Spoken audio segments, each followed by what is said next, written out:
is brought to you by ASTRO, Monster Energy, Corsair, Zowie, and Intel.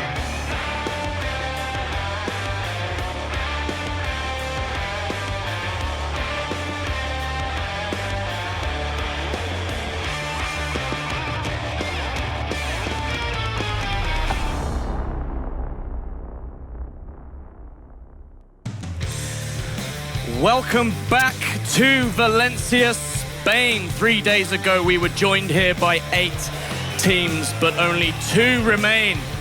And both of those teams are Swedish. We are going through now into the grand final where both of these teams will be fighting for that trophy. Right there, it is the DreamHack ASTRO Open Trophy. My name is James Duffield and welcome to the analysis desk. First off, I want to thank all of our sponsors. ASTRO, Monster Energy, Zowie, Corsair, and Intel. Thank you all for making this whole weekend possible. I am joined here, as always, by Vendetta and Jacob. How are you guys doing? Very well. Excited to see us all Swedish semi-finals. Yeah. And, how's the tournament been for you guys? We're going to try and sum up the last 2 days. Well, I mean, it's been full of surprises, positive and some negative. Starts off with the Spanish guys for KPI knocking down Envious into the lower bracket right off the bat to just create all that more excitement. Then we see the trajectory that follows Envious from going from very poor showing to gradually getting better and better before they eventually got knocked out by NIP. But there's been lots more teams actually.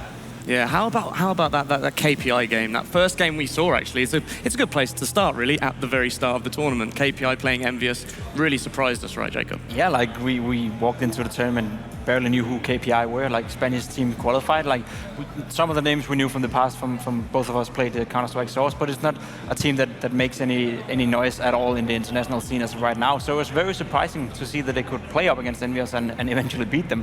And also tells quite a story about Envious, which like leads into their tournament with like this poor start and then not like showing up in the first game, as usual. Yeah, and we can see actually the groups as well as we talk through all of this. That was obviously in Group A.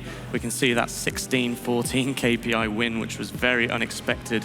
And we saw Heroic. Let's talk a little bit about Heroic, who had quite a smooth sailing through the group stages, have not made it to this grand final. What happened there? I mean, it's hard to tell, right? They were looking so solid throughout the group stages, qualifies directly on day 1 to semis, and then obviously run into a bit of a rough patch versus the Swedes and Red Reserve. And again, I think it goes back to what we said in the post-game of that series. It's not necessarily down to the fact that Heroic did a bunch of massive mistakes. It's more to the fact that Red Reserve has gradually gotten better and better as the tournament has progressed, and they really brought it to them. So, you know, it's more credit due to Red Reserve than it is just at the fault of Heroic. Yeah, how are you feeling about Heroic coming, like now that we've seen this kind of, them go out of the tournament, Jacob? Yeah, it's a huge disappointment, obviously both for the players, but also for us fans, I believe. Like, Heroic were one of the teams that you would expect to be in a final against NIP at this tournament. But as you said, like, Red Reserve really gave them a great fight and eventually ended up winning the game. And again, as you said, like, it was not like I felt Heroic played necessarily bad. It was just like they were not hitting their top level. And while that happened, Red Reserve were playing so well, you know, that they eventually could win the game. So it must be like a empty feeling for Heroic, because as you said, they played so well in the group stages and like surfed through the first day and then ended up losing in a semi-final against a Red Reserve team that you, prior to this tournament, wouldn't expect that much of. Yeah. The 2 teams we're going to look at very soon in the grand final both came through in Group B. Let's have a quick look at how that went down over the last couple of days. It was half and half Americans, half Swedish. We saw NIP sail through the upper bracket, and then Then it happened. Then it happened. The moment. In the decider match, in the best of 3, Red Reserve went through when everyone in the world thought that CLG were going to go through. What happened? Sum up what happened with CLG there. I mean, it's just one of the weirdest, if not the weirdest thing I've experienced in Counter-Strike. Obviously, it's 15-12 in favor of CLG. They've just clutched out a retake situation. 3 men alive, 1 man with a kit, another man with the actual defuse. And ends up not quite panning out. Last second defuse doesn't go through. And obviously you could talk to no end about what they should have done, that they should have communicated that somebody had a kit and so on. But because of that, it's a lifeline is given to Red Reserve, and they take full advantage. It goes into an absolutely crazy 4-time, quadruple overtime. So they nearly play Mirage twice over before we actually see the Swedes come through. How do you feel for CLG? Like, I felt so sad for them at the end of the day. Me too. Like it must be heartbreaking. As a player, I can only imagine how they must feel being in that situation. Other way around, I really love the story because like Red Reserve are now in the final, and they essentially were out of the tournament like in that moment, and now they're in the final. So as sorry as I feel for CLG, I find it more fun now that Red Reserve are in the final. Yeah, you do have that nice rivalry, as we'll talk about in a minute, between the Swedes. But also, there's some of these teams, right, are going to be with us next weekend at DreamHack Astro Open Atlanta. So they kind of have a chance to get revenge over each other, correct? Yeah, I mean, Envy, again, positive trajectory as the tournament went along. It's going to be interesting to see if they start where they left off when they come to Atlanta, or if they go back to, same old. And for Heroic, whether or not, they managed to hit that extra top, that extra level that they needed to take them through to a grand final this time around. And again, CLG, how they're potentially going to bounce back, right? Yeah. So there's a ton of storylines going into DreamHack Atlanta as well, but for me, I'm more excited to see actually Envy because they left on a high note, so I want to see them continue that way when we get to Georgia. Has there been any standout players for you, Jacob, over the last 3 days that have impressed? Who maybe it's the first time we're seeing them on a stage like this, or maybe they've been a recent addition to a team? Obviously, we have the final team from Red Reserve. They have a few players who stood out, but I want to highlight Muddy, and he's been on the stage before, but he really made a comeback for himself because the last 2 or 3 months, as Snabi said in an interview as well, he has not been feeling it. He hasn't felt that he was used rightfully, and he hasn't been playing up to his normal level. And we saw this tournament, the Muddy that I know, the Muddy that I've played with for a long time, like really turning up in throughout all the games Heroic played. He was a dominant factor of the team, and it must feel great, obviously, for him personally to make that comeback and to feel that I still have a place in this team after all the changes, after getting rid of Valde and all that kind of stuff. As well for Heroic as a team in a whole, because having Muddy in that form is something that's going to help them to make the grand final in Atlanta. Yeah. If you had a standout player from this tournament, maybe one that isn't in the final, but one that you. They could be in the final. Yeah, I mean, if it is in the final, then it would be. It's a cop-out to say just Red Reserve. All of them, all five. That is you're not allowed because to do they've all kind of come through. But if you want to take recent memory, right, Hampus, for me probably, because he actually had the slowest starts out of all the players in that team, but he really came through, especially versus CLG on that crazy Mirage game, and obviously carried that through. Had a spectacular semifinals versus Heroic as well. So if it's kind of an escalating factor to him, then we're in for a treat for the grand finals. But I think I'm gonna have to go with one of the guys on the Red Reserve because that story has just been very unexpected to me. Yeah, who was the one who's been lurking a lot? Is it Mason? Mason from Mason. Yeah. That would be mine. Because he just impressed me. As I've said a couple of times the last couple of days, I'm almost certain he was no clipping. You're like a true KPI fanboy. Well, they are winning majors. It's important to get on the train early. Go Spain. Exactly. Major 2018. Yeah. You've heard it here first. Well, you haven't. We've said it maybe 4 or 5 times now. You said it 4 or 5 times. I haven't. No, I thought you were on board. Nah, we were talking backstage. Yeah, you told me the Spaniards, off. KPI, they'll be on a major 2018, no? No. Okay. He's been left off. He hopped off the bus at some corner. Not sure where, but that's life. Okay, fair enough. I'm honestly a little bit disappointed. You'll come round to it. You'll come round to it. We'll chat afterwards. We have a very quick video for you to chat before we chat about this grand final. Let's take a look at this.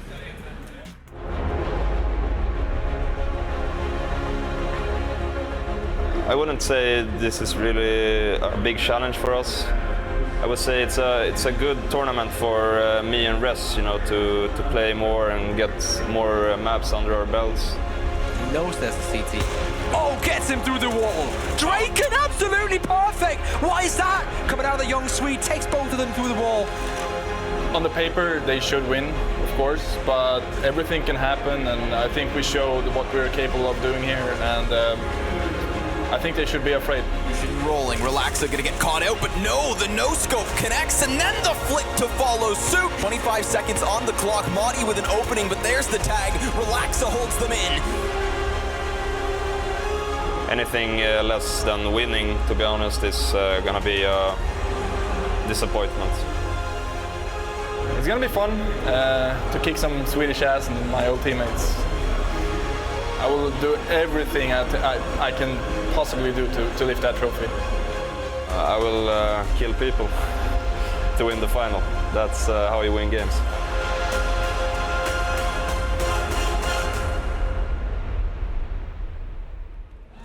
Ladies and gentlemen, boys and girls, it is time for the grand finals match of the DreamHack ASTRO Open here in Valencia.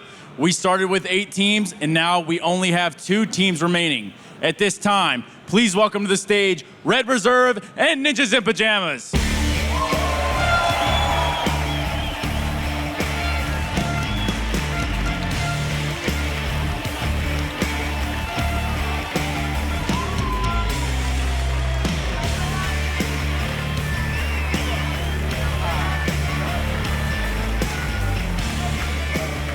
All right. So it's almost game time here, and I've got just 2 questions for you both. I'm gonna kick it off with just a little bit of a question here for you, Makalele. As the underdog going into this matchup, what do you have to say on your team's behalf? We just need to crush. We just need to keep our focus, and we just need to do it together. Totally understandable. Now, Mr. Alassane, when we look at the Ninjas in Pyjamas, coming into a clear crowd favorite, from one team, former teammate to another, what do you have to say? Let's have a fun game, and the winner takes it home. You know, nothing special to it. So that's about how it works right there. Now, guys, shake hands and let's get this underway, huh?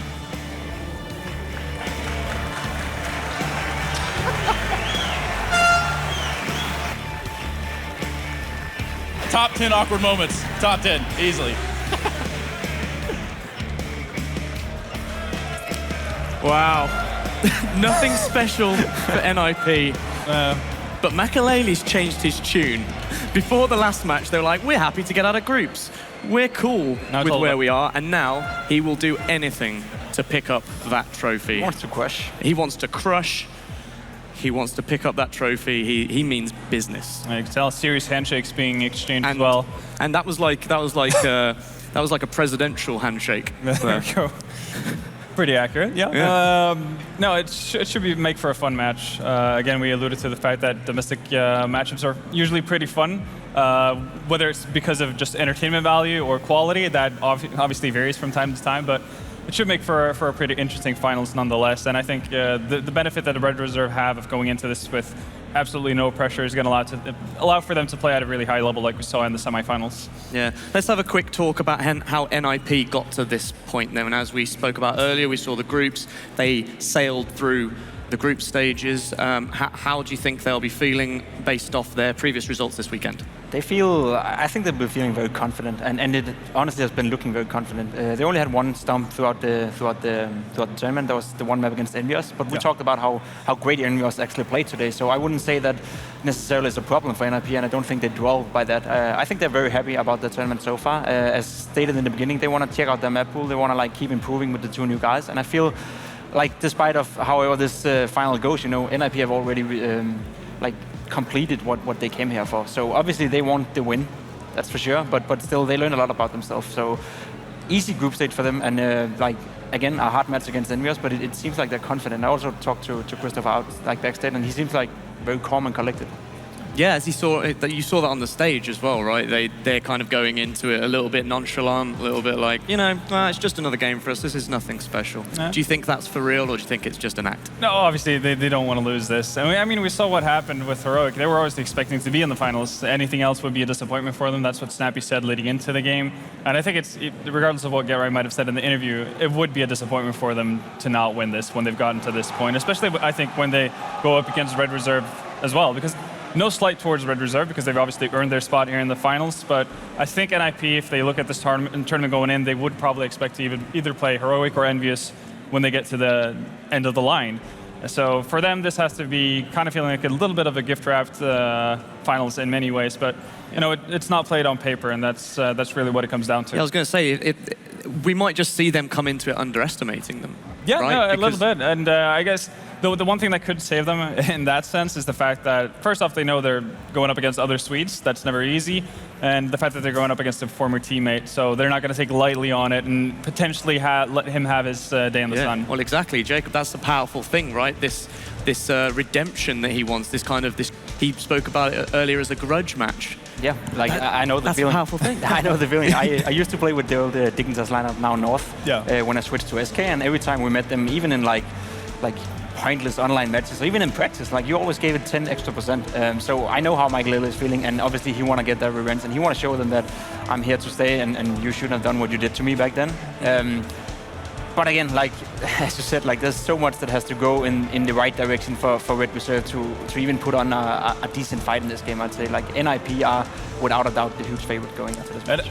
You know, in addition to that, this is probably something you could speak to having had those rivalries, obviously with the old North lineup, is the fact that when you get into this kind of match and you're in Michael Lille's position, sure, it's extremely nice to be excited and hyped to get into a game, but it can also play in the wrong way, really, like to the point where you get too eager to actually put your mark on the game, you overreach, you overextend, and that actually catches you out and does more damage than it does good. I don't know if like that actually is something that came into fruition a lot of the times when you played your old teammates, but that has to be a thing. For sure, and it's all about the attitude in that sense, especially like for me as a player, like I used to have an attitude when I played. So if I played the old North lineup and we were losing rounds we shouldn't be losing, that would affect me even more than it would do against a certain other team.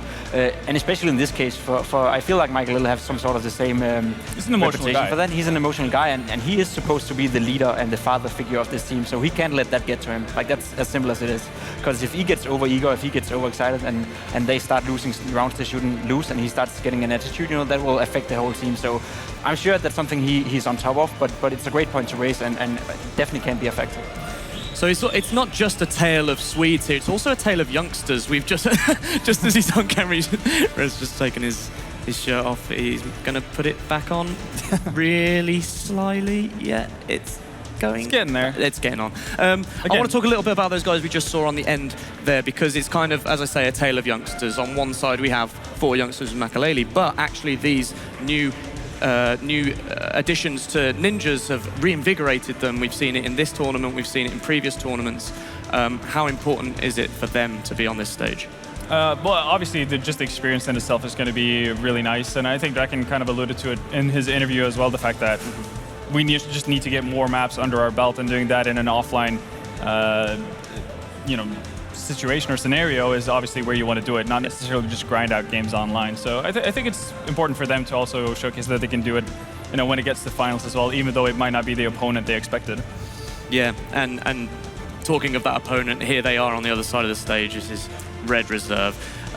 We start here with Freddy Frog, and we'll work down the line, and in a moment we'll see how chilled Makalele is. Like, looks pretty relaxed. For someone who's just about to crush, he's looking well chilled. Always, give us a wink. Always give putting us a wink. on a show. Always. All right. How you doing? How you doing? He's actually so. How you doing? Not well. How you doing? Hampus, a little bit more focused. Talk a little bit more about this father figure that you spoke about briefly. The fact that he has led these Swedes to a stage grand final. That's incredible. Yeah, and it seems like it's a role that he puts on himself as well. Puts on himself as well. Yeah, try to speak English. Like he goes out in the interviews and he like acts very mature, and he acts like he is the experienced guy, and he is like this sort of father figure within the team. Whatever that's the case, down to the bone, I'm not too sure about that, but he is by far the guy with the most experience, and as I talked to Get Right about as well, like he's the guy that they can learn from. Mike Lille is probably one of the guys who has tried pretty much everything in his career. Like he's been kicked from teams, he's been making his own team, he's been winning with teams, he's tried pretty much everything, So if there's anyone to ask and anyone to learn from, it should be Michael Lille. Yeah, awesome. So let's go into the veto. Nuke and Cobble get banned first. What do we take from those bans? First off, kind of surprised that we don't see Mirage veto from NIP. I'm not sure if this is like their way of baiting. Is it? Is it mind games? Are they being toxic? Because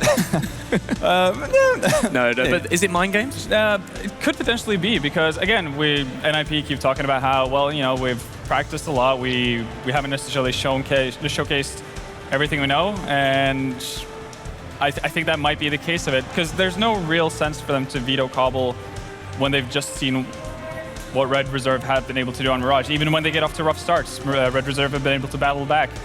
I guess Threat might have been sitting there meticulously with a notepad and just typing down everything that Red Reserve are doing for the 2 matches we've seen Red Reserve play on the map, and that could be something that plays into it as well. But I don't think it's necessarily a good idea to just go completely blank into it. If you haven't practiced it, this is a silly choice by NIP. But that's definitely something I kind of want to. I wish we could kind of pull one of the NIP players out of the booth right now and ask, like, have you actually practiced Mirage? We'll try and ask them that afterwards. I guess we'll find out when they actually play it. But I think that's so fascinating, the fact that we're discovering NIP like for a second time, this new lineup. We have no idea which maps they've been practicing, and you know, before this tournament, we thought they only played Cash. Do you know what I mean? And it's now we're discovering what they're going to be strong on, and I think that's such a nice place to be. I feel this is them living up to their word. Like, they said they want to try out the map pool, and they said they weren't scared about playing any maps, you know. So as you like correctly pointed out, giving Red Reserve Mirage is kind of a gamble. On the other hand around, as you also said, like, they've been playing it so much throughout the tournament. They've been playing total 5 overtimes on the map itself, you know. There's nothing they can like hide from NIP at this point. Like, NIP knows everything they're going to do on Mirage, so that could play in as a factor as well. And what better stage to actually test out your map pool than a DreamHack Open final? The problem I have with them, if that is their mentality of literally we saw them play it so we can counter it, is the fact that if you don't have any base practice on the map, then you're going to get lost regardless. Just, not necessarily on the T side, because you can still play somewhat puggy and find results just off of individual skill and team play, but when you get to the CT side and you need to keep in check of rotations, how to do proper retakes, actually, you know, limiting nade usage until the very last moment when you actually need them, all those kind of things come through practice and not just, you know, doing things theoretically. Again, it's interesting to see, and especially because NIP has been so adamant about banning out Mirage as the first map for every single series they've had so far in this tournament. But again, you know, they might have saved this all along, or it might just be what Jacob mentioned, the fact that it is very much a tournament for them to try things out. Mekalele had a long night. We know how that feels, boys, don't we? Yeah, he doesn't seem phased, at least. He's not under pressure.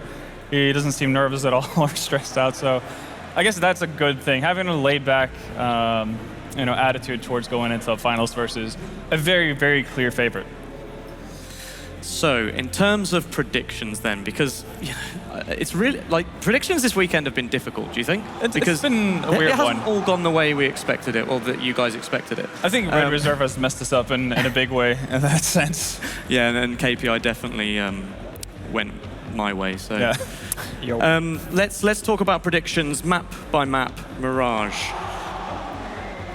Do we think NIP have practiced this enough that they will completely trash them? I reason they must have. Like, I don't believe they would put it's NIP though. It's NIP vetoes. Yeah, I don't believe. I believe this is a work of Fred. He's been seeing them playing Mirage, and I believe NIP maybe not have practiced Mirage too much, but they have played it a little bit, so they feel confident enough to play it now. As you said, like, it is a gamble, and I'm looking very much forward to seeing NIP playing Mirage, because it's been a while since we saw them play. It was not a map they were especially good on with Freiburg and the whole like old NIP era. So again, like we talked about, bringing in tuner guys could change the whole map pool, could change the whole attitude about how you see on a map and how you look on a map. So it's just going to be interesting to see. Yeah, and we've seen Red Reserve on Mirage a couple of times, and there's been some interesting points in those maps as well. So predictions for Mirage. Predictions for Mirage. I'm going to go with NIP. Even though it's a blank statement, I don't have any necessary info to back that up with. But again, they should be the better team. They should know what they're getting themselves into. I'm just crossing my finger that this is not one of the classic NIP vetoes. Yeah, and then when we move on into Cash, how are we feeling about that? I fear NIP is the clear-cut favorite on Cash. Like, there's no doubt about it. Like, we've seen NIP play Cash at Cologne. Very impressive. We've seen them play Cash today. Very impressive. Yeah, they haven't shown any real weaknesses really on that map, and we haven't really seen anything. Sure, Red Reserve had I think they played Cash once here in this tournament, or maybe twice, if I'm not mistaken. But in any case, yeah, they haven't looked poor on Cash by any means, but not at the level that NIP are playing it at. So actually, for both of you, it's a 2-0. Yeah. Yeah. Okay. Oh, I hadn't thought about it until just now.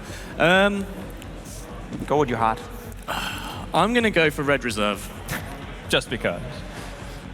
No, because of the way they've been playing today. I think they are so chilled about it, and I actually think that lack of pressure is a very powerful thing. And I think that's why Get Right is saying things like, "Oh yeah, this is just another game," because at the moment it's theirs to lose, and I think there's no pressure on Red Reserve, so that's one for me. Who do you think the crowd will be behind? NIP. I think that's the case in any country, no matter where. Like if NIP are playing, people are probably going to root for NIP. Cool. Our casters are ready to have a quick chat with us before we jump into the game. Harry and Risk, how are you boys? You know what, we're doing fantastic. Well, I'm speaking for myself. I imagine Risk, I imagine you're doing great as well. Pretty good, I would say. You're looking sharp. I love those jackets. Yeah, thank you. We got nice and dressed up for you. I figured, you know, the Swedes, they earned that much. They've been playing phenomenally well. I have to say, I'm going to go with Nip as well to take this. Yeah, you're with these guys. Harry, what happened? I thought you normally side with me. Well, I mean, I was going to go really sit on the fence and say whatever happens, the Swedes are going to win. So brilliant. I'll go with, you know, I'm glad you didn't say I'm going to stick with NIP. Yeah, I think every single argument you can make about this match pretty much points towards NIP. I think it's down to the fact if Red Reserve can do something on Mirage that's new, because Fred, as Pim said, like has the whole playbook of Red Reserve just written down at this point. So if they can pull something out, they need to do it on Mirage, because I think Cash is going to be a whitewash. Yeah, well, I have to agree. Guys, I believe the game is ready. Crowd, get your vuvuzelas out. I can already hear them. It's amazing. Get your air horns out and make a load of noise. Guys, take it away. Tried to get one of them in here and they wouldn't let me have it. But really? Yeah, no, that's a real shame. Probably would have sounded horrible through these. Yeah, the grand final of the DreamHack ASTRO Open Valencia 2017 about to be underway, and it is a Swedish showdown. NIP versus Red Reserve. We're almost ready to get into this one. The first map is going to be Mirage. Risk, how are you feeling as we get ready just to sail into some Swedish CS? This is a pretty big thing for me, because 5 years ago when I came in from CS Source into CSGO casting when no one else was doing it, I casted the DreamHack Valencia 2012 for, what was it, $10,000 prize pool, which NIP took in the final. And now they're in the final here again, and I have gotten the pleasure of casting them once again. That time around, it was with a guy called Jimmy Wissenhunt, who's now working for Twitch. Pansy was actually around back then as well, but now it's you, Harry, and I'm excited.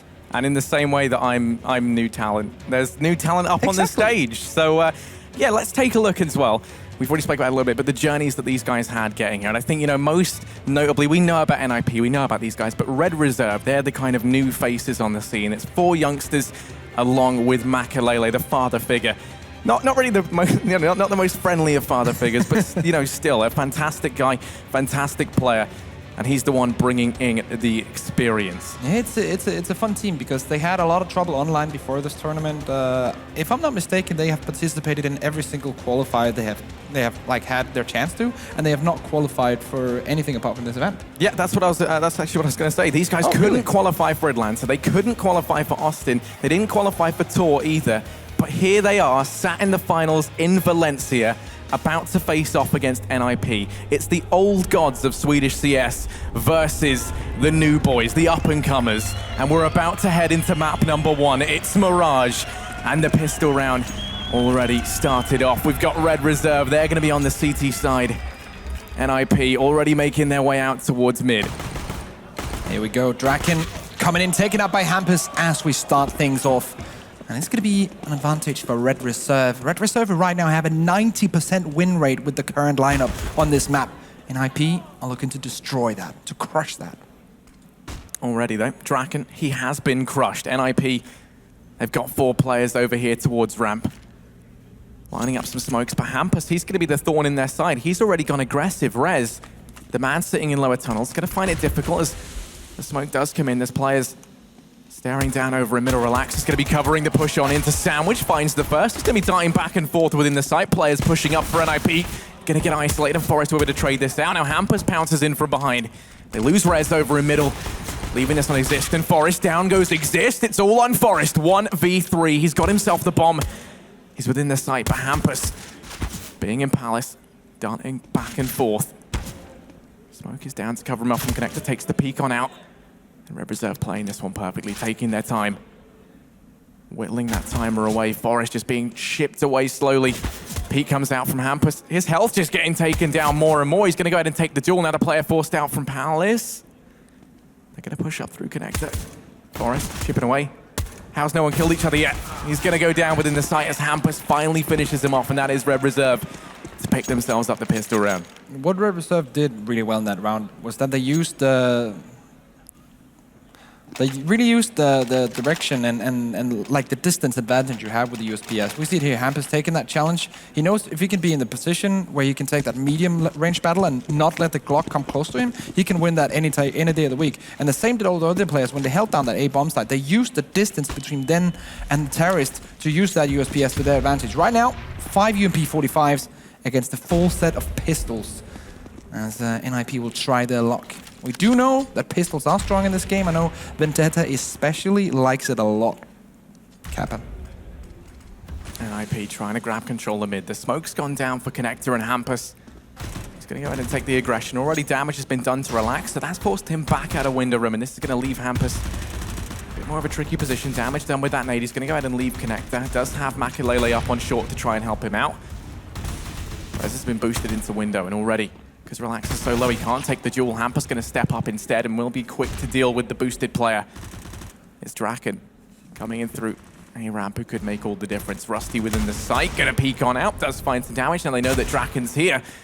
Everyone else for NIP falls in mid. It's all on the young Swedish AWP. 1v5 with a Deeg in hand. Yeah, normality seems to have been restored here in this tournament because the four-sword pistol round does not guarantee anything, and that's how it's supposed to be with these rounds. UMP 45s or M4s in that sense should generally just mow down pistols as they do in this one.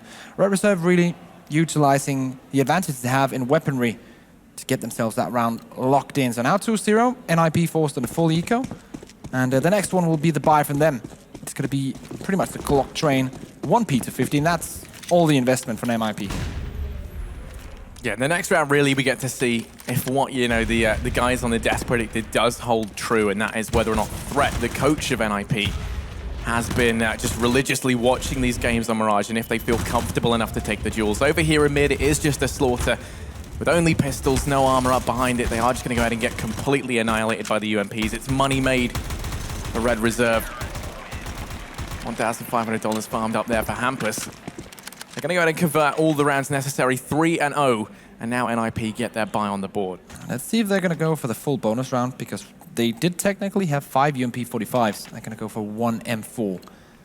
So pretty much a bonus round right now. And that, of course, means that if they lose this, it doesn't really matter that much economically. They still have money to buy up, maybe even 2 times. So that's really nice for the Red Reserve economy. NIP, on the other hand, if they get smacked down here by Red Reserve, their economy is going to be pretty much 0. And they'll have to go into another pistol round and give Red Reserve an even bigger lead, which is not what they want to do on Red Reserve's map choice. They want to get a good start and bounce back straight from that pistol loss. Now Draken, he's snuck up through lower tunnels. He's going to push out through mid. Having him here allows him to try and help the players out over towards top mid, get these trades. This is actually similar to how we saw CLG play for mid versus Red Reserve yesterday, and it did work out. So they're trying to follow the same sort of direction there. Would have worked out if they had defused the bomb at least. Hampus going to go down across over by Connector. Does get spotted out now. He's in jungle. Pop flash from his teammate within the site to try and keep those Swedes at bay. Currently reside in Connector, but no. Rusty takes the peek, gonna go down to Rez. That's the A-bomb site partially opened up. There's still 2 players here, one of which over towards jungle is gonna be Hampus. He finds the first, but he's been tagged incredibly low. It's Freddy Frog hiding up in Palace, who could make all the difference. One of the UMPs on Makulele finds the first. Out comes Freddy, but he doesn't quite deny the plant. He does, however, find a frag and then fall on back into the safety of Palace. Draken gonna drop out Hampus, but the man advantage still in favor of Red Reserve. Damage being done by Get Right within the site, but he falls to Makulele. Now it's all on Draken in a 1v3. Bomb gonna be taken away. Trapped over in CT. Fake out the defuse, peeks on out. The nade's doing some serious damage. He's gonna be tipped away, but he does get one. Makulele pushes on up. And the ex-Ninja, the fallen Ninja, to secure that round there for Red Reserve as they go 4-0 up on their map pick. Really nice retake coming in then from Red Reserve, and hiding that player in Palace, choosing to wait for the rest of his team before just pushing out and just timing that perfectly with the same time the bomb was planted and just coordinating that retake. That was beautiful to see, and that's something that new teams just don't learn like in a day. This is something that Red Reserve have been preparing for a long time, and it's not because they have scripted or planned anything, it's just the communication of the team and the timing is on point. And that's very important when you're playing against a nice team or a really strong team like NIP, who are right now forced into a rifle round where they don't have much utility. And that was what I was talking about earlier. Like, the money is not going to be good after losing all these rounds. NIP, no utility here. One smoke and one flashbang is all they have. I've already lost Rez over in mid. Exist was there to try and help out, but wasn't able to get the trade. Now Get Right gonna take matters into his own hands out here towards ramp. 3 players currently residing inside of A for Red Reserve. NIP sending 2 players up short. Have Forest in apartments. Plan is here, have Get Right double back through T-spawn, then grab that bomb and try to split into B. Makalele. We know that he's trying to play confident into this one, acting like he doesn't care. And he's going to be the one that they meet first over on short. Forest now beginning his tirade up into apps. Going to be clearing out these angles. Smoke comes in from Makalele, but Forest is already past it. Freddy doesn't take the peek, so they don't get the information as he just holds the more passive angle, but Makalele in with a nice quick flick. Drops him out the equation, playing this from bench, doing damage onto the players on short, tapping away. Both of these guys missing. Exist finally drops him off. But Freddy's still alive up in apps, and he's causing so many problems. They've bought plenty of time for the rotates. The bomb's dropped up on platform. It's Exist in a 1v3, falling from behind as Relaxer finishes him off. That is going to be Red Reserve in with a 5th. And of course, we're still talking early days here on Mirage, but this is becoming a bit of a problem here for NIP, because now they had 2 AK rounds plus the pistol round, which was relatively equal as well. And they haven't really looked that strong. They've gotten the bomb down, they've had some nice angles, but in the end, Red Reserve has always looked very secure in all of these rounds here, plus of course the conversion rounds, which they've taken easily. So NIP not looking as hot as I probably would predict them to do. This is a bit strange. Now they're setting up for the standard A take. 1 towards Palace, rest from that ramp. Let's see if it's gonna happen. Smokes are falling down. Yeah, wall of smokes comes in. It's an interesting one. Actually denies vision of the players within the site. This is a complete wall. They can try pushing on through and just get the bomb plant. That's all this is designed for. It's a very nice strategy. And actually out comes Get Right. He goes in, swinging, gets himself 2 with the Tech 9.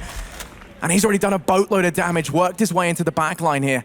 Relaxer is still alive within the site, but he first has to contend with Forest, and that's going to be too much to ask for as he hits the deck. Get Right's worked around to CT. Forest still has the Deagle. The 2 remaining players for Red Reserve, both isolated in connector. Now going to start to push on him. Time very far gone, and they might be forced to save. Yep. Get Right being in the back line just causes too many issues. With so many angles left to check, they're still making their way out of the site. Damage being done. Going to go ahead and try and stick the defuse, and actually, he might be able to get away with this one. Get Right. No! Doesn't manage to get the peak. The defuse comes in, and Red Reserve, a round that they had no business getting, just in the nick of time. The confidence there from the young Swedes to pick themselves up a 6th. NIP, they've got to be hurting now. That last second call to come in towards the bomb site and go straight for that defuse, that was so ballsy coming out of Red Reserve. That's not something we see a lot, especially in this situation. You either take a decision if you want to go and get that first frag, or you want to go save, and then you can work from that. But this time around, they just go straight for the defuse. His teammate covers him, and it comes in 6-0 for Red Reserve to start us off. Full buy round coming in for both teams now. Draken finally on that orb. Relaxer on an orb of his own, and full utility for both of them. And now NIP needs to win this round. Let's just be real. They need to assert some dominance, say, okay, you had your fun, you had the good start, now we come in and now we take the game, because Red Reserve, they could run away with at least map 1 here. NIP getting a bit hot under the collar. They've turned their attention into middle. Once again, it's their go-to place to try and take. They've smoked off connector and window. Gonna be trying to push up short with 2 players over at ramp. It's going to be reminiscent of an A-take. They're going to be able to find Makalele as he takes some aggression early on. Draken is able to pounce with the orb. It's the first time we've seen him have it on this T side, and already it's got them off to a good start. Forest over in connector. Rusty holding off Palace. And NIP have rotated everyone around, with the exception of Exist, who lies in wait over in ladder room to try and catch off these rotations. Little do they know, both players from B currently reside in CT spawn. Push now coming on in. Rusty forced back as they go hurtling on out towards Tetris. He's going to have to step up in a big way. Self flashes out and falls to Get Right now. It's Relaxer holding this off from CT. The Molotov forces him back, and now we can see the aggression potentially come in from Exist or Forest. Both of these players over in jungle. It's a 3v5 in the retake. Hampus the first man to fall, and now it's just Freddy and Relaxer remaining. They're just going to make the decision, play this one safely, go ahead and save, and this will be NIP to find their first round. That was just a textbook round coming up from NIP there. And what they did especially was that they knew that Red Reserve didn't want to play too much around that jungle control and around that mid-window control, so they got Exist up and to hold that position when they eventually rotated in. So he could punish them if they came by, but that didn't even come to a conclusion because all of them just went straight into CT, got mollied off, couldn't retake all three from the same position, and then ran away to save but got punished as well. So pretty much textbook stuff coming out of NIP then. Very clear that Threat has actually been reading the strats and been looking at the demos and everything setting up for this, but Drake can start things off quick against Michael Ellie. Yeah, Drake in a position that Makaleli once found himself in. A budding young Swedish opera trying to make his way in NIP. He does drop him out. Rez going to help out in mid that much more as Hampus. The next man to fall. Rusty's trying to take their place up in window. Has to try and watch for any sort of boost to come on in from NIP. Smoke is down, so won't have any vision of middle. Exists pushed up short. Joining him is Rez. Looks like the same setup from last round, but the problem is, yeah, Freddy's going to push and see the bomb here. He's in the back of all of these players. Hasn't noticed the bomb yet, I think, but he knows they're in middle and he knows he can grab a couple of frags here at least. Oh no, Draken turns around and nails him to the floor, and that's pretty much the round gone now. Freddy had such a big advantage, but couldn't capitalize. Now it's all on Relaxer 1v5. Surely there's no way. Yeah, he's over here on ramp. Now the bomb is coming in from behind. He is stuck between a rock and a hard place as he desperately tries to cling on for survival. They're going to go ahead and check it, and Forrest will finish him off. Sprays the nice shot down as well, and that's NIP in with their second as they look to try and get some more rounds back on the board. Very nice reactions from Draken. Pulls out the opening onto Michael Ellie. See here. That turnaround. Knows exactly what Freddy's doing. He should have no business of getting the kill there. Freddy should just nail him to the floor and get that over with. But now, Red Reserve forced onto a full USP eco, and they're going to go for mid control. Going for that 4-man window push. At least going to get one out of it, maybe even seconds. As Rest is taken down to 12 HP, but it's denied. Freddy, 42 HP in a Dream alive here. That nade somehow doesn't do any damage. He's a lucky, well, a little bit, but not as much as you would have thought. Probably think window is going to be clear at this point. Smoke now starts to display another nade. Oh, Draken's already there. Fast on the trigger does do the job of dropping out Freddy, and now we're going to see NIP in with their third. Yeah, and Red Reserve in a position where they can buy, but not in a position where they can get 100% what they want. They're actually going to have to drop the orb over. Rusty had to buy it, and that means he has no utility, so they're missing a bit here, but still a decent buy from them. Should be able to work something out, but the NIP economy right now is scaling up. Getting a lot of money on that T side, and it's so hard to play against a team that just constantly has money. Even if you punish them and get around back, they can just easily buy that full setup once again. And number 10 incoming here, and Draken looking for it. He gets it, Rest the same. And 2-man advantage already for NIP. Draken is just on fire right now. NIP have got control of mid Relaxer. With the AWP of his own, going to be able to step on up and execute get right out towards a ramp. Trying to return this back into the equal playing ground it should be, as now NIP are pushed up through short. Rusty resides alone within B, but he's already had Relaxer rotate into shop to try and help out. Spots out the first player as Relaxer and Rusty between them. Able to pick up 2, now takes the peak, but Draken is quick to trade this one back. Relaxer alone in shop, going to take the peek out with the AWP. Has to be careful because Exist is holding close. Draken going to be watching for the cross. Relaxer misses the flick. Bomb has made it across into the site. Draken now holding the push. Pop flash going to come out, misses its mark. Draken does duck away, but he misses the opening shot. Bomb timer going to be taken away. Repositions himself to the middle of the bomb site. Very nice. Relaxer and Freddy now we're going to start to try and go for this one. They find Exist. Draken now in the 1v2. Bomb time has been taken away for quite some time. They have to be fast. They don't have a kit, but Draken's been forced back into a corner. Goes for the no-scope. They haven't been able to deal with him just yet. He stays alive. And he might have stayed alive long enough to deny this. It's going to be very, very close if Red Reserve want to get this, but they should have enough time. It will be a 7th for the Red Reserve as NIP lose out in the afterplan. Yeah, that was not optimal for NIP there. 2v2 and losing both duels straight away. Not peeking together and not timing it correctly, which is the reason why Red Reserve could grab that round. But as I mentioned earlier, the economy of NIP is pretty strong. See Res still on 8.4k after buying in this round. Can afford an AWP on Draken as well. Get that whole thing going once again. 3-7. Red Reserve still in the lead, and one more round, then they pretty much win the first half. And that's definitely a good start for them. But this is their map choice. We have to remember how strong NIP are on cash. So if Red Reserve wants to take it and make it into a battle, they have to win Mirage. That was actually the first time we've seen Draken go down since he got onto the AWP. He has looked phenomenal. Over in mid, once again, NIP trying to get control of this early on. The only difference being is this time they turn their attention towards Connector. Forest ready to push up. The rest of NIP currently down in mid. There's a player in ladder that they have to watch out for. It's Hampus playing it up close with the UMP. Draken going to take the peek, goes for the no-scope, and then falls at the first hurdle, misses the shot. And now the ban advantage going the way of Red Reserve. The rest of NIP trying to make their way up through short. They know where Hampus is, but they aren't able to capitalize on the information they've got. As now they find themselves trapped over in middle. Hampus falls back as he picks himself up the AWP. Relax are going to chime in with one onto Forest as they re-extend that man advantage. Rez going to be tagged away as well as Hampus takes the peek, but Rez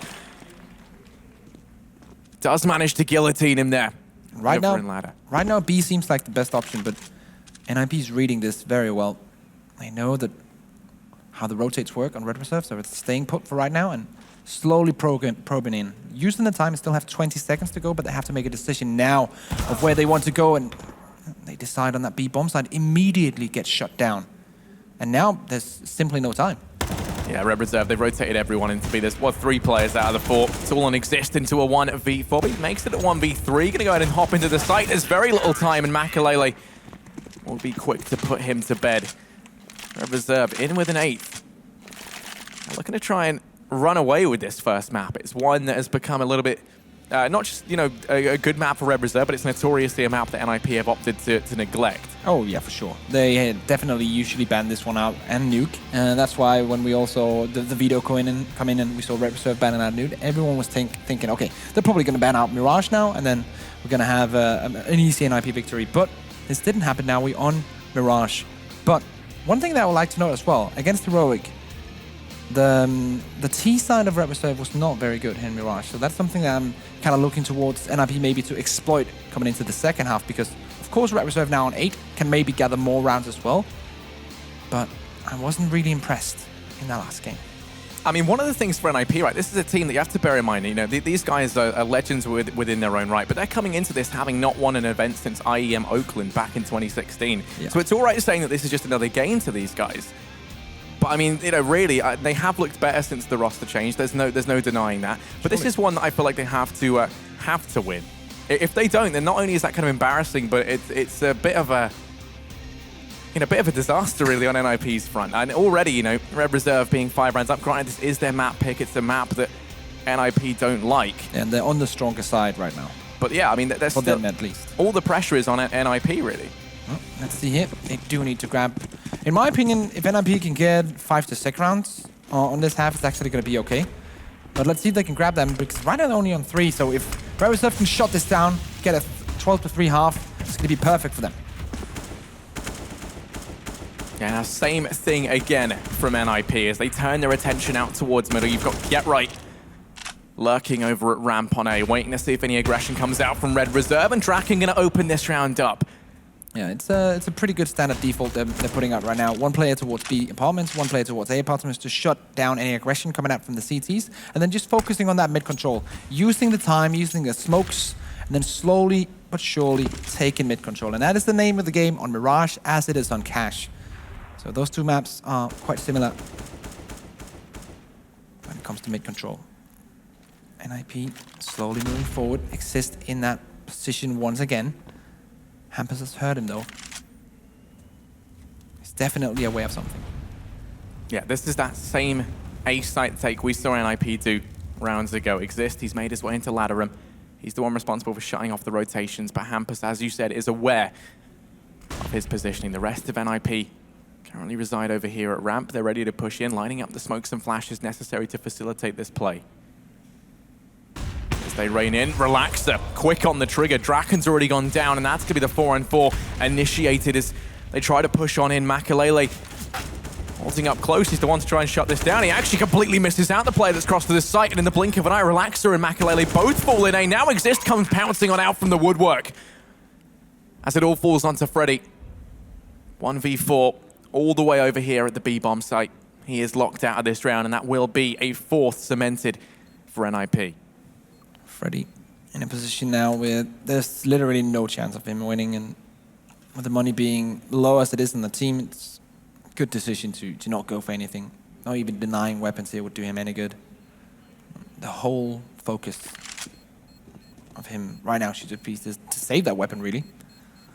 As NIP will survive with 4 members, get that orb with them as well, even take a bit of utility into the next round. So their economy standing strong despite them only being on 3 rounds. And let's see here, Freddy, will he be able to survive? He won't. Exist takes him out in the last second of the round. And that is not good for the Red Reserve economy. Definitely needs to make some decisions here. I'm pretty sure that decision is going to be an eco. Yeah, Makalele has a bit more money. He's decided to invest into the Deeg, but everyone else with the USP. NIP, this time 3 players over in mid once more. Exact same setup with Get Right holding the ramp push. This time a little bit more passively, doesn't want to push up as far. This way you can hear any aggression coming on in, and actually he's going to go ahead and relinquish all control. This allows Red Reserve, if they had gone for a rush, it meant that, you know, you wouldn't see someone from NIP go down early on and then them juggle the rifle back and forth. Instead, he's holding all the way from T-spawn, has the guys in mid to help out. But Hampus has done great damage early on. Exist tagged down to 18 HP. Luckily enough, Rez was there to help him out. And this is the B-focused default right now. Looking to take control of a mid, then short. And then have 1 player in those apartments and then go for the B split. And that's pretty much what's happening right now. NIP just getting frags left, right, and center. And there's nothing that the pistols or Red Reserve can do to stop this. Might be able to catch Exist off guard here with the low HP mid, but surely not going to happen. NIP going to rotate around and let a full HP player deal with him.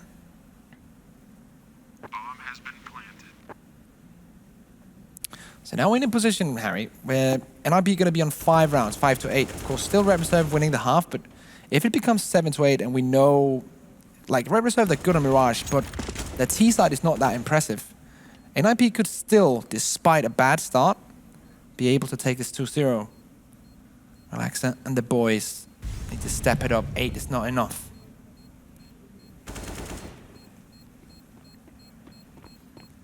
Yeah, both teams now running at 5 rifle rounds each. Does leave them even in that regard, with Red Reserve being ahead as a result of the pistol and the respective anti-ecos. We are going to be seeing them still with that lead, and they can afford to buy up now. Makalele going to be on the AWP.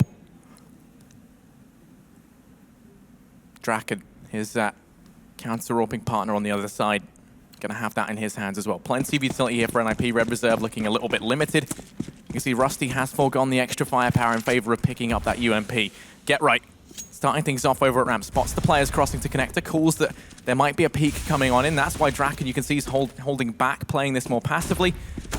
And now he's got his teammates here to help out. They're going to go ahead and seize control of mid once more. Yeah, it's the same setup, the same default they're running right now. And in the last couple of rounds, it has been working out. So it's all down to that mid-round call. If they can make the space, get the opening kill, then NIP pretty much has this on lockdown. That's kind of the situation you get in, especially on Mirage on that T side. If you have a default that's working out and it just starts getting you round after round after round, you kind of get stuck in that, and that's the one thing that NIP cannot do right now. They need to still keep their mind fresh, be aware of the fact that they can get shut down at any point, and constantly be on guard. I think they are, especially with threat behind them.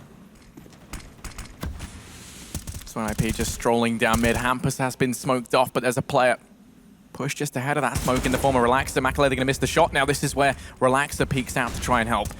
Instead, Makalele going to play things more passively. Relaxer going to deal with the player pushing up through connector. Takes the peek to short, and Exist will trade that back. Hampus has rotated in. Going to take the peek out from connector. Spots Draken rotating off in mid, and he's still got more work left to do. Actually claims himself a second. Exist, the trade king for NIP. Let's pull that back. Now 1 man within the A-bomb site. It's Rusty. 2 players from NIP. starting their offensive on through. Makalele is rotating in CT spawn. He hears the footsteps. NIP with only 10 seconds left, they have to commit to this. If they can deny the plant, then this would be huge. Makalele finds the first. Get Right gets the bomb down, but that is going to be it for him as Red Reserve pick themselves up a 9th round.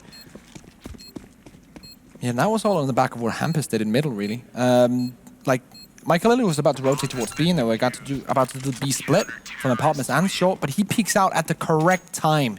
Picks up the first one, goes for the duel on the second. This is a bit unnecessary, but he still trades. He trades 2 for 1 and drops the bomb.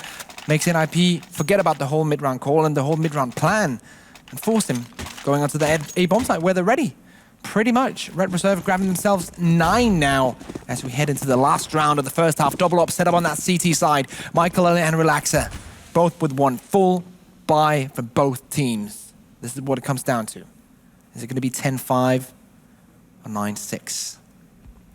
Both are still a pretty good start, but 10-5 is, I think, what Red Reserve needs. NIP ready to execute out. They've thrown down that wall of smokes once again. It denies all vision apart from Relax, so he's made his way up on top of Ticket Booth to peek over the top. A perfect counter to this. That's what the players up in Palace are designed to try and deal with. He comes in, Relax is fully flashed and picks that one up. Hampus now peeks out within the site and is going to fall. Get Right up close and Connector can't face off against Rusty. The man advantage in favor of Red Reserve right now. The rotate still hasn't even come in as Freddy still just waiting over on the B bomb site. NIP have got the bomb within the site, but they can't get it down. They've used up all their smokes on that great wall, and it did not prevail. It came tumbling down around them, and now they find themselves trapped within the A bomb site. A prison of their own making as the crosshairs just digging into them. Rez gonna open this one up, tap and away. Forrest helps him out. Makalele falls within Connector.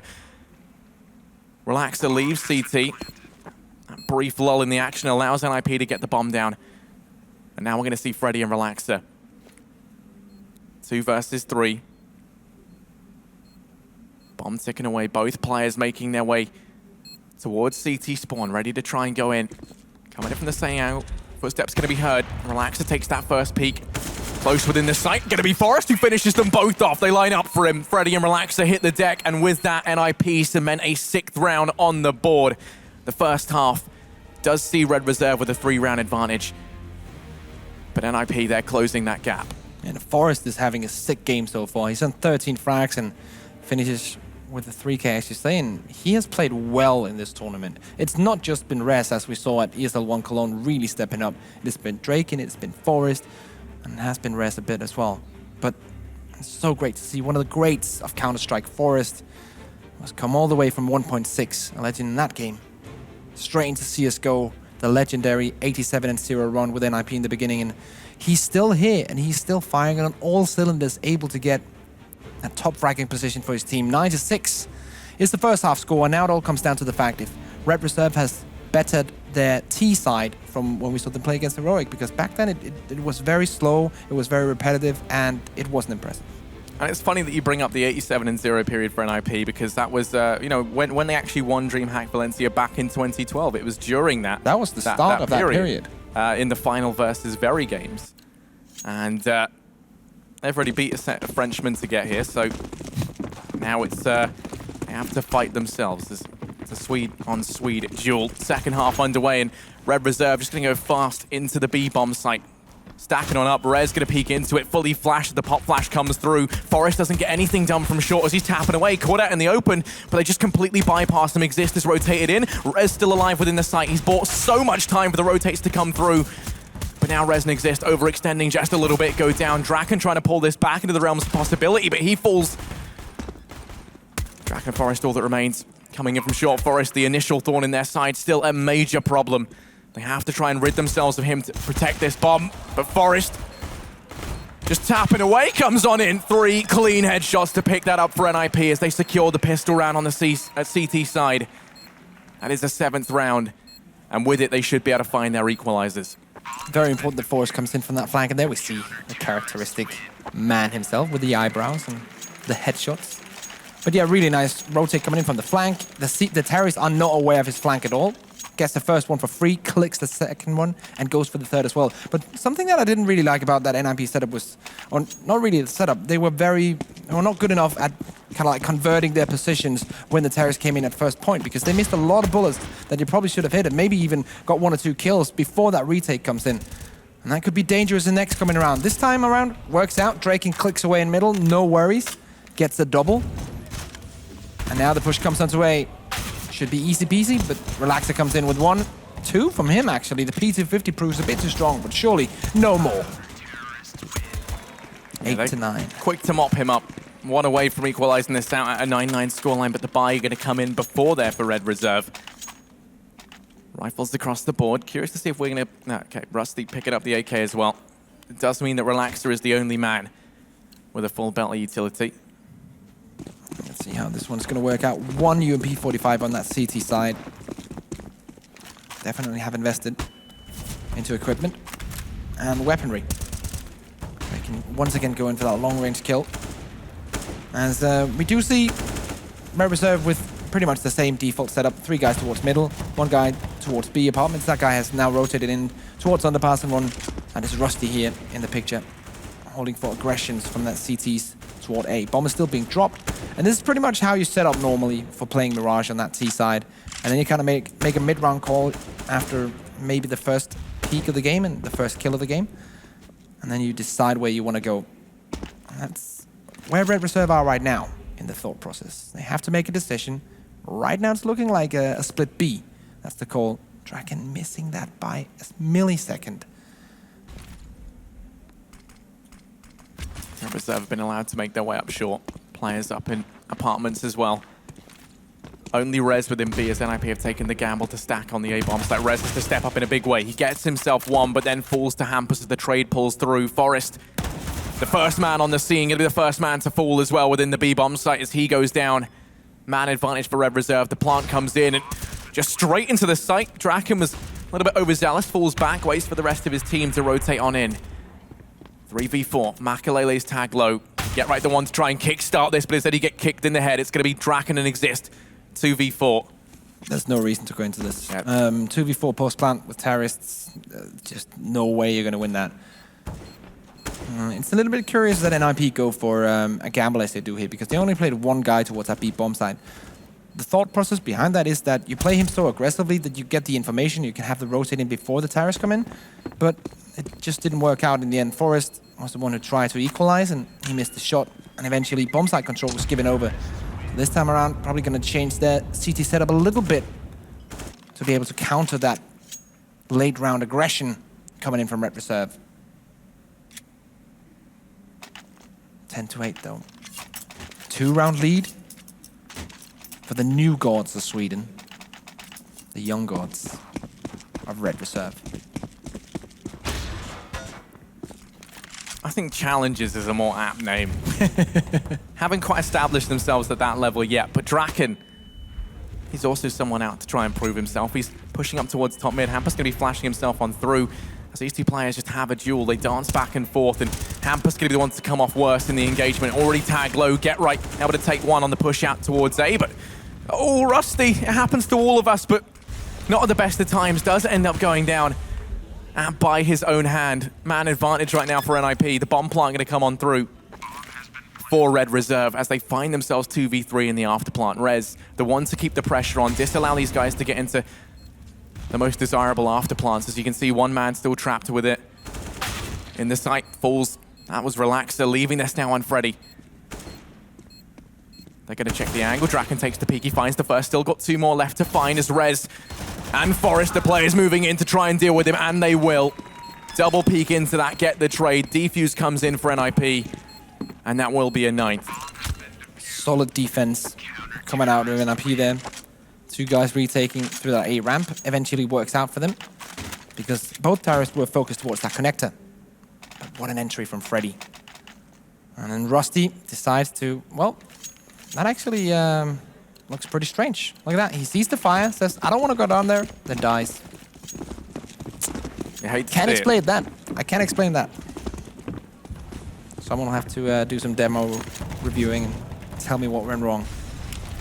Gaben, please. Right now for Red Reserve, looking like they want to try and find some success in B. The only issue is the only thing they're going to find anytime soon is Rez.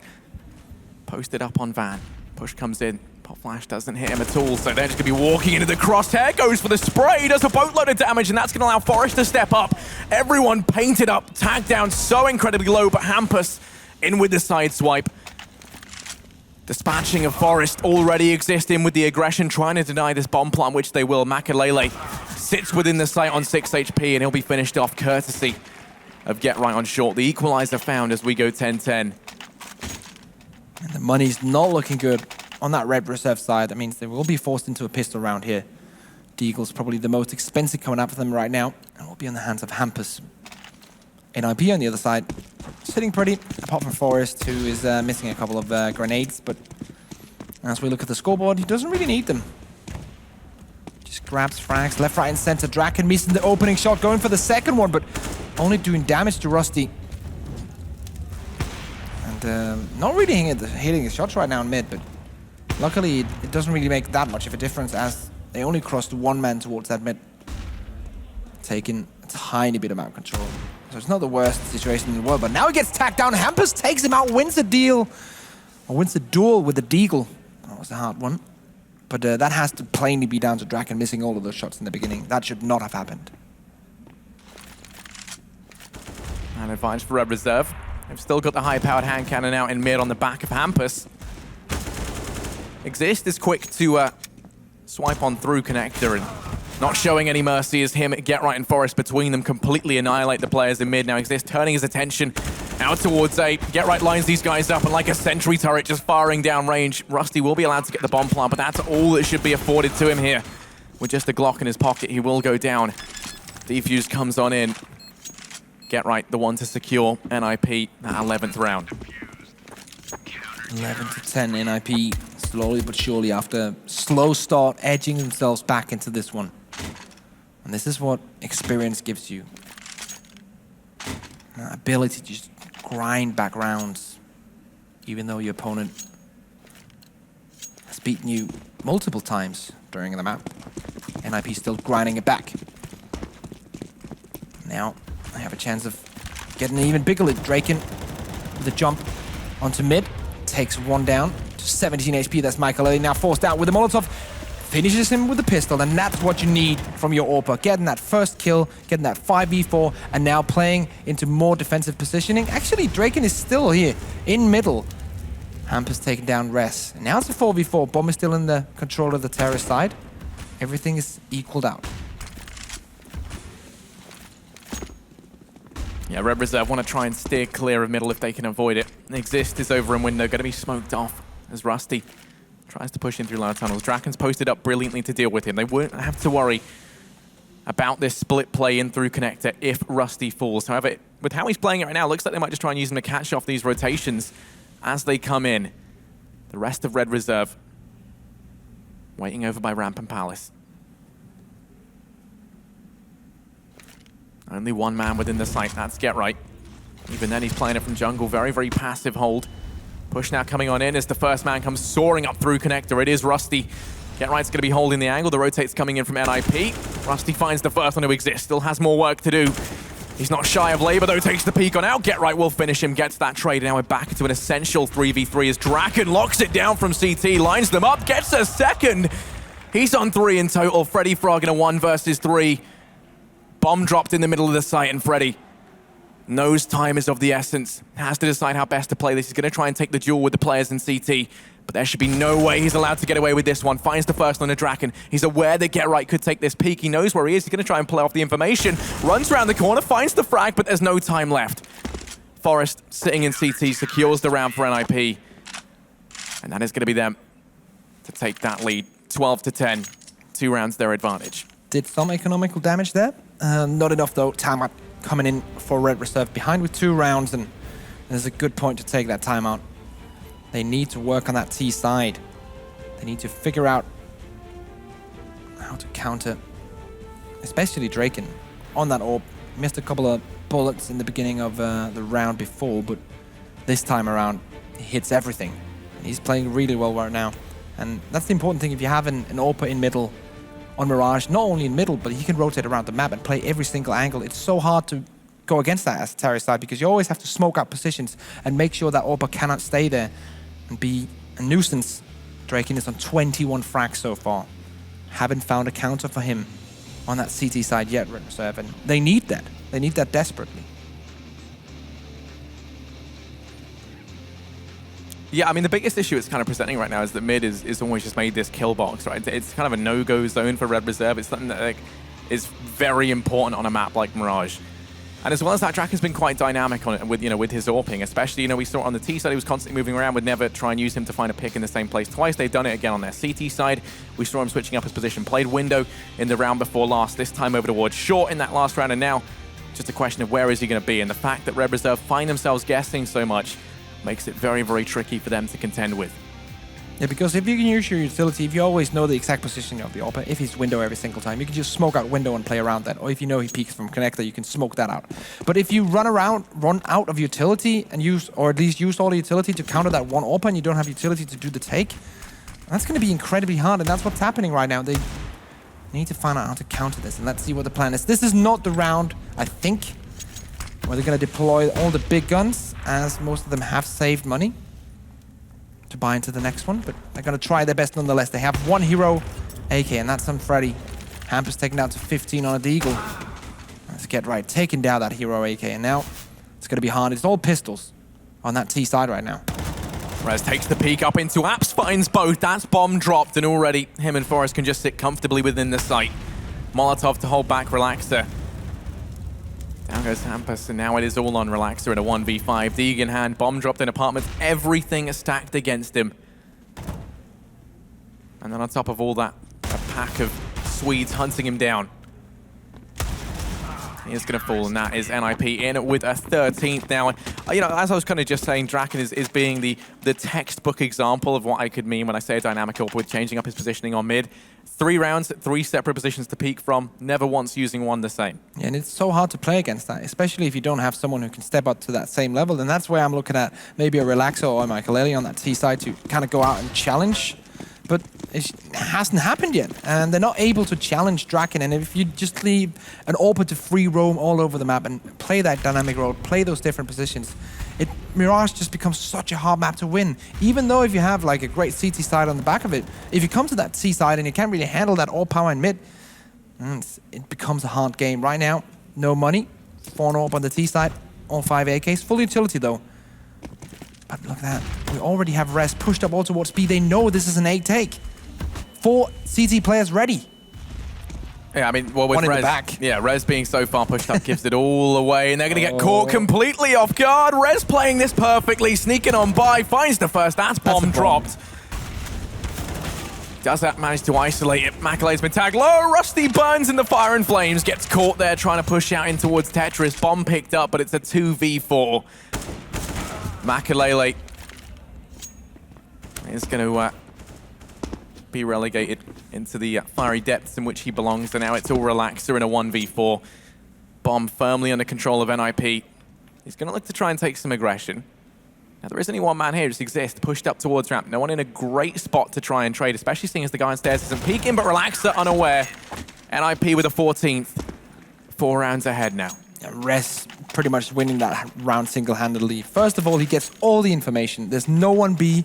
He guesses there's no one mid off recent information from one of his teammates. Comes straight into the back, gets the bomb down, throws down the Molotov that burns another terrorist, does a great load of damage onto Michael Ellie as well, so potentially picking out 3 frags. And yep, Rez winning that round. Red Reserve only getting 1 round thus far on their T side. Look at this from Draken. This aggression is what makes him so dangerous to play against. And NIP just being allowed to go this aggressive not only shows that they're confident and that they know that they can win these duels, but it's getting them so much information. This is their 2nd time now where they've had a player in T-spawn in the first 30 seconds of the round. Exist opens up with a frag onto Hampus. The rest of the players trying to execute out towards A, but the ruse is already up. The players rotating in from NIP. Rusty able to find one, but get right tapping away. Spotted out in CT. It's going to be tagged low. He's bought key time. The rest of NIP to rotate round. It's Draken who could be the linchpin here. Sneaking on up through ramp. Rusty trying to hold the fort in CT. Falls to Draken from ramp. They're completely unaware as to where that was, though. Catches out a second as Freddy now hits the deck. It's Relaxer in a 1v3, and Draken, this man is on fire. Gets himself a 3rd, the hat trick for the Swedish AWPer. and he carries NIP through to map point. What a game he's had so far, Draken. It's been absolutely a pleasure to watch him come into this game and just dominate his fellow countrymen. Double coming in there. Just perfect play from Draken. And actually, because they spot the player out in CT as he takes that first shot with the AWP, they had no idea it was him. They think it's the guy on the other side of the smoke, which I think was actually Forrest. So, Red Reserve in a final act of desperation. They have to go and win 5 consecutively if they want to pick up their map pick. Next up is Cash. We know how strong NIP is on this, so this is a do-or-die moment for Red Reserve. With their backs against the wall, they've turned their attention to mid once more. They're going to try and go for it again. Once more into the breach as 3 players for NIP reside over towards mid. Red Reserve, 3 of their own to try and counteract this.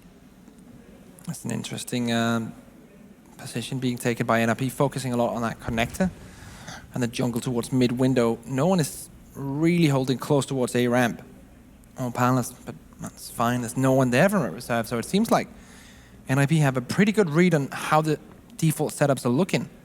For Red Reserve, jump boost into mid. Michael Elliott gets the position, but no one is peeking out. Exist hiding here. They do have the crossfire if someone goes into the window with the boost. Let's see, Forrest opens up. Hampus falls on that lurk over in B. Now Exist peeks out, but that's going to present the equalizer. Caught off guard is Makalele. He's going to fall at the hands of Get Right. They're going to continue this aggression out towards A. They have been allowed to slip by jungle, but there's still a player in CT for them to contend with, and it's Draken. He's been a real problem, but he will fall. Another man here to try and trade things back. It's Forrest. Get Right still within the site, causing problems in the back line. Down goes Rusty. It falls onto Relaxer in a 1v2. The eyes of his teammates digging into the back of him as they all have been eliminated. He's going to try and first contend with the man in connector. Goes for the bomb plant. Rez takes the peek. He should get taken down here. No way. He gets the bomb plant. 1v3. Rez finishes him off. NIP pick up this first map, 16-10. What looked like a very, very nice start from Red Reserve quickly turned sour as NIP come out swinging in that second half. Fantastic stuff from them. Yeah, that's the problem that Red Reserve have on this map. Their T-side against top-level teams is just not good enough. They have a great CT side, we have to give them that, and having that great CT side against NIP is a big thing. They're doing good stuff, but it's just not 100% enough to take the win here. You need to have both sides, and you need to be aware of everything going on, and you need to be able to fix those mistakes that happen throughout the game. You need to fix them as they're happening. You can't just wait until the game is over and then say, okay, this is what we did wrong. That's what you do after the game. You have to be able to fix it while it's happening. And let's not forget, they only got 1 round there on their T side. So to say that it was weak is a bit of an understatement. They do have to kind of revisit that, go back to the drawing board and see exactly what went wrong. A fantastic first map, though, does go the way of NIP, a map that they have opted to completely neglect up until now. They show their strength on it versus a team which have felt very at home on Mirage. Next up is Cash, and that is going to be an uphill battle to say the least. Yeah, definitely. Cash is even more home ground to NIP than Mirage is, as you even more, yeah, 100%. 100% more, because that's the map that they dominated world-class teams on in Cologne for ESL1 Cologne. And let's face it, all of those teams that they faced in ESL1 on paper are better than Red Reserve. So on paper, this shouldn't really be a matchup. But that's the thing about Counter-Strike. That's the beauty of it. When it all seems over, we can take Red Reserve as an example in this story with this game against CLG. Yeah. When you all think it's over, that's where Counter-Strike comes in and hits you and says, nope, it's not over. Everything can happen. And I'm really excited to see how it all goes down. Thank you very much, guys. Straight back to me in the studio. Hello. Yeah, beautiful thing to watch there, Swedish Counter-Strike. A very close first half, but NIP ran away with it in the second half. Break down Mirage for us. Well, first very obvious problem is the fact that Red Reserve haven't really figured out how to play T-side yet. They had the same issues versus Heroic as well. Kind of ran into a bit of a brick wall. Again, similar to what they, well, honestly, for most of their maps, it's a pretty simplistic playstyle they have, so their strategies aren't too elaborate. They've been getting by having solid team play, actually being very good at following through on whatever execute they have. We saw that especially on Overpass, how they're just able to overman whatever defense is at towards whatever site they go towards. But if you can't necessarily rely on that versus every single team, and especially when you get to the caliber of a team like NIP, especially with how they're playing right now. And I think that's what we got pretty much a big showcase of in this match. Jacob, which players impressed you specifically out of in Mirage?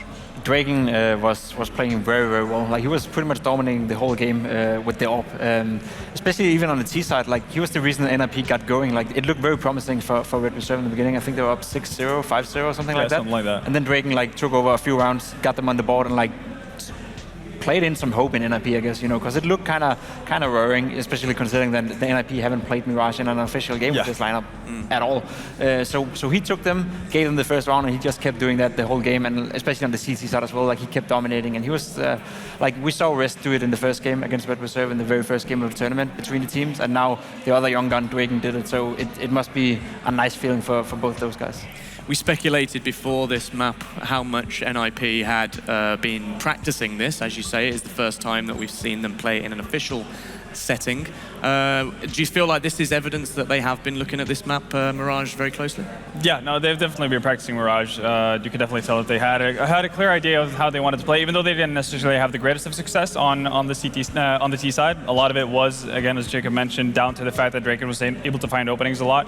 It was fairly cookie cutter in the sense that they focus on having mid control and so on. They definitely have put in work on it. There's no doubt about it. So yeah, it didn't end up being like one of those weird situations where NIP just allowed the opponents to have the strongest map without really having a clue what they're doing. So that's good to see. And now the big question is, what map isn't a part of NIP's map pool anymore? Yeah. More than what can they actually play? Because now there's a bit of a free-for-all as to what map is the odd one out, really. Because most teams at this level have 6 teams that they just keep steady. Yeah, they can't do it all, can they? That's extremely really hard. There's only 24 hours in a day, right? Yes, there is. It's a sad fact, actually. I wish there was more. We now move on into Cash, which is a map that we have seen NIP been playing quite a lot. Now we must be thinking that this is going to go to the 2-0. There's nothing pointing towards any other direction. The casters talked about it as well. Like NIP and Cash is their home ground, it's their home soil, and it's when we saw them in ESL Cologne really playing well, and that's like when we discovered that this new NIP lineup actually can play Counter-Strike again, because it's been a while since they've been producing great results, right? So I'm having a very hard time seeing how Red Reserve is gonna break this down. But again, Risk said it, like it is Counter-Strike. It's a quick, great start from Red Reserve, and then NIP could play into their minds again. Then again, like the way NIP play Cash is very structured. It's like threat-based. He came into the team, a year and a half ago, and he renewed their Cash and like made them so great on Cash, like by started playing like Team Acer. Exactly. So he was part of the team before, and it's like it's so tough to play against, especially when you I wouldn't say like Red Reserve is a mixed team, but like they're not as coordinated as NIP is. It's gonna be so tough for them to break it down and like find the spaces where they can mess with NIP's playstyle. Yeah, thanks very much for your insight. So, can Red Reserve do it again and cause another upset and take it to a map 3? We'll find out after this break.